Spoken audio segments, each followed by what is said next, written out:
नमस्कार। साहित्य तक के बुक कैफ़े के एक दिन एक किताब में मैं जयप्रकाश पांडे आपका स्वागत करता हूँ। आज शुक्रवार है और वादे के मुताबिक मैं एक कविता संग्रह के साथ उपस्थित हूँ जिसका नाम है हथेली पर खिली धूप। संजय पारीख इसके रचनाकार हैं। वरिष्ठ अधिवक्ता और कानूनविद हैं। नर्मदा के बांधों और मानवाधिकार, संविधान, पर्यावरण से जुड़े रहे हैं। कालाहांडी के पीड़ितों के लिए बहुत सारा काम किया है। उनके पहले जो कविता संग्रह प्रकाशित हो चुके हैं उनमें धूप में छिपे शब्द, तुम हो तो हूँ और कुछ न कहो इस सांझ, ये 3 कविता संग्रह इससे पहले हथेली पर खिली धूप से पहले प्रकाशित हो चुके हैं। मैं कुछ कविताएं पढ़ता हूं। आप जानते हैं कि कविताओं के बारे में मैं अपनी अलग से कोई राय नहीं देता, बल्कि मैं चाहता हूं कि हमारे जो श्रोता हैं, जो पाठक हैं, कविताओं के जो प्रेमी हैं, वो कविताएं सुनकर जान सकें कि किस कवि विशेष ने किस तरह की रचनाएं अपने नए संग्रह में लिखी। मैं पहली जो कविता इस संग्रह से पढ़ने जा रहा हूँ उसका शीर्षक है लिखूंगा तब मैं एक कविता। लिखूंगा तब मैं एक कविता।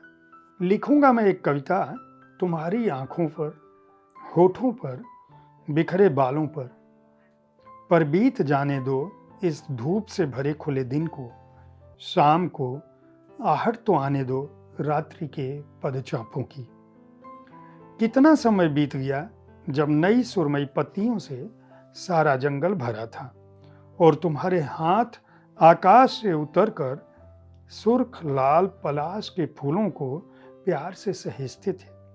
विस्फारित आंखें जैसे थकती नहीं थी। आश्चर्यों के अनिर्वाण प्रकटन से दिन बीत जाते थे, रात बीत जाती थी, ऋतुएं और साल बीत जाते थे। अथक पलकें किसी की बाट जोहा करती थी। लौट आएंगी वो आंखें जब मेरी आंखों में लिखूंगा तब मैं कविता तुम्हारी आंखों पर। जब पहाड़ों के पीछे से उठते बादल रुई के ढेरों में से फैल जाते थे और फिर शाम की किरण लाल, गुलाबी और सुनहरे रंगों की कूचियों से उनके किनारे रंगती थी, तुम्हारे होठ अवाक स्मित खुले सारा आकाश बन धरती को चूमना चाहते थे। फिर वो होठ अपनी बृहदता मेरे होठों में भर दें। थमी रहो तब तक लिखूंगा अवश्य मैं एक कविता फिर तुम्हारे होठों पर। कितना समय बीत गया जब घने जंगल की तरह विस्तार में दूर तक फैले तुम्हारे लंबे बाल मेघ मल्हार गाते थे और चांद रात भर उस विपुल केश राशि को अपने हाथों में उठाए उलझाता सुलझाता जागता रहता था। फिर बिखर जाने दो उन बालों को आकाश के इस छोर से उस छोर तक, सागर के इस किनारे से उस किनारे तक हो जाने दो निस्सीम। लिखूंगा तब मैं एक कविता तुम्हारे बिखरे बालों पर। उतर आने दो धूप को बादलों से, भर जाने दो मन में प्रेम की अनंत चुभन। बिखर जाने दो सोपानों पर धवल, निर्मल, अविरल, अनहद नाद को। लिखूंगा तब एक कविता तुम्हारी स्वप्निल आंखों पर, जीवंत होठों पर और निस्सीम फैले काले बालों पर भी। दूसरी एक कविता जो मैं इस संग्रह से पढ़ने जा रहा हूँ उसका शीर्षक है स्वप्न कहीं न जाओ।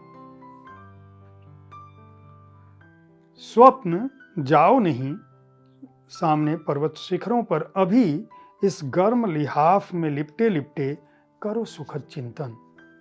देखते नहीं ठिठुरता मध्यम चांद कैसे अकेला अकेला आकाश में घूम रहा है और चांदनी सुनसान सड़कों पर चुपचाप फैली पड़ी है।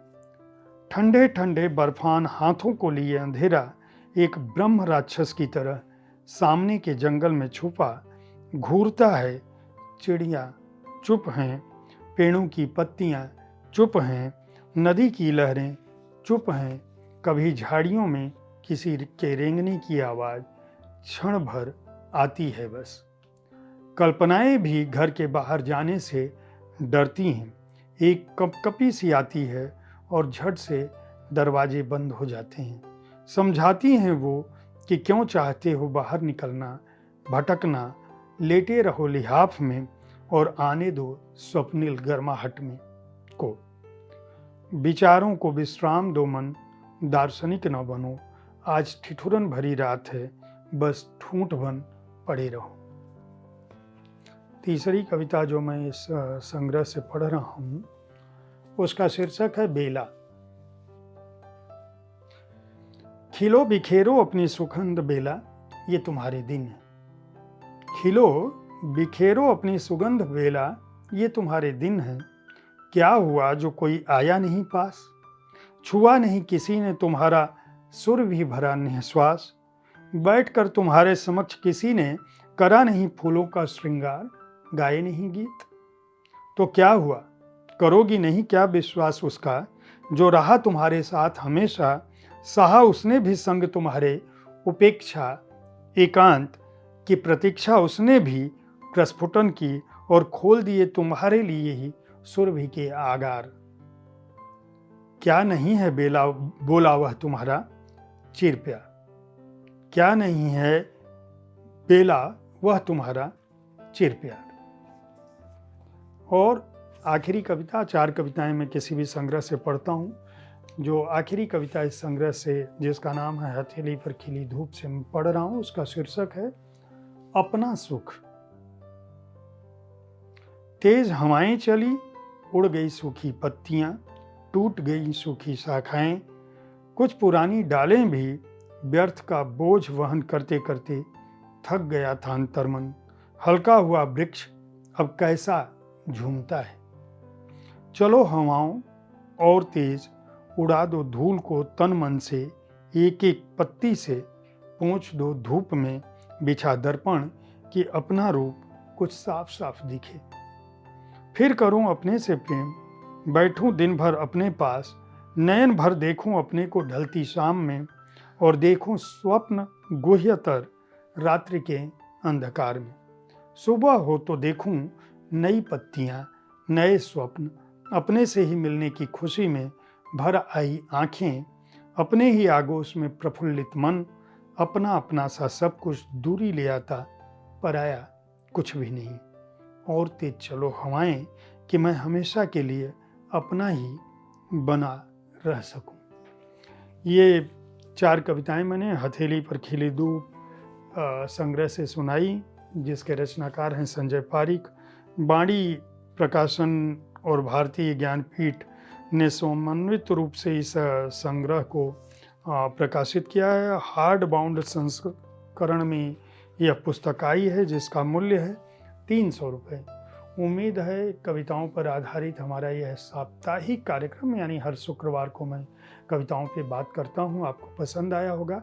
अगर आप अच्छी पुस्तकों के बारे में जानकारी चाहते हैं तो सोमवार से शनिवार तक हर दिन मैं एक किताब पर बात करता हूँ। शुक्रवार को कविता संग्रह पर बात करता हूँ, और हर रविवार को ठीक इसी समय आपके किसी प्रिय रचनाकार से बातें, मुलाकातें या शब्दरथी कार्यक्रम के लिए बात करता हूँ। देखते रहिए साहित्य तक बुक कैफे, देखते रहिए, किताबें खरीदते रहिए, पढ़ते रहिए, और इस कार्यक्रम के बारे में अपनी राय से अवगत कराते रहिए। धन्यवाद।